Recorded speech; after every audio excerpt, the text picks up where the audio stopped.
Takk Gísli, vindum okkur í þetta. Karl og kona gistu fangageislur í vikunni eftir að þeim tókst djöfulegt ætlunarverk sitt að brenna IKEA-geitina.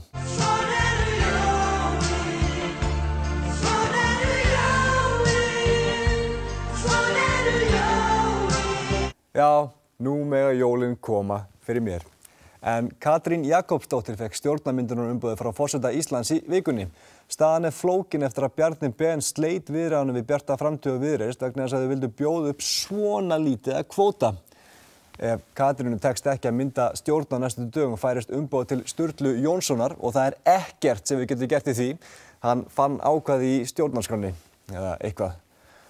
Gunnar Helgason upplýsti í spjallþætti Loga Bergmanns á dögunum að það var hann sem stakk upp á því að lagið Ég komin heim sungið á heimaleikjum íslenska landsliðsins í fótbolta. Ein staðreynd með þig sem fólk þarf að vita. Okay. Þú ert maður sem ber ábyrgð á Ég komin heim.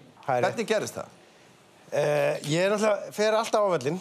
Góð saga, Gunni. Ef hún væri sönn, það var ég sem stakk upp á þetta lag notað, réttur sem ég stakk upp á ráðningu Lars Lagerbäck, piparhúðu Nóakroppi og meat and cheese á Dominos.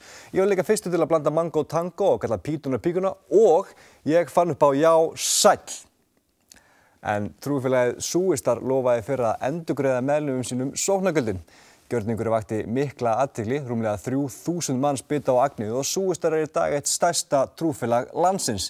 Sóknarböndin hafa hins vegar ekki ennþá fengið endurgreitt eftir að koma í ljós að félagið ætti von á sóknargjöldum upp á rúmlega 33 milljónir króna hafa fyrrverandi og núverandi forsvarsmenn félagsins deilt hver rétt á sóknargjöldunum. Súistum hefur fjölgað mikið á undanförnum dögum en þeir hyggjast endurgreiða félagsmönnum sínum sóknargjöld.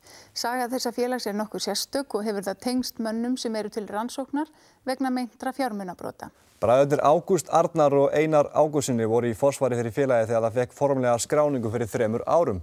Í dag eru þeir grunaðir fjármunabrot og þeir eru ekkert sérstaklega gestritnir með hvernig þeir tóku á móti Kastljósi í fyrra. Nú hef ég heimildir fyrir því að það sé rannsókn í gangi á ykkur. Kannist ekki það? Nei, við kannast ekki það. Höfum á hreinu að þeir lofuðu ekki að endurgreiða sóknargjöldin heldur hópur sem í forsvari fyrir Súista í dag. Áður en nýju hópurinn tóku í félagi voru meðlimir aðeins 3. En í dag þurfa trúfélög að vera með að minnstakosti 25 meðlimi. Það reyndar ákveðin skellu fyrir okkur í Sigurbóganum, kirkju Heilags Boga Ágústssonar, en við erum bara 4 í söfnuðinum. Litla stelpan með bogakökuna, ég, hin stelpan sem bauð upp á bogaköku daginn og Elli, vinur minn. Í apríl í fyrra ætluðu stjórnvöld að leggja trúfélag Súista niður. Sýslumaðurinn á Norðurlandi eystra skoraði á stjórnendur félagsins að gefa sig fram sem þeir gerðu ekki, en hópurinn sem stýrir félaginu í dag og lofaði að endurgreiða sóknargjöldin tók við félaginu.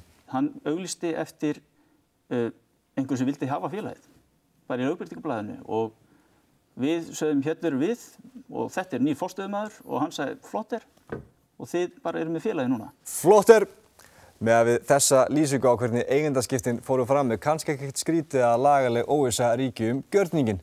Málið virðist vera flókið því innanríkisráðuneytið hefur verið með það til úrlausnar í nokkra vikur og býst ekki við að skila niðurstöðu fyrr en til nokkra vikur í viðbót.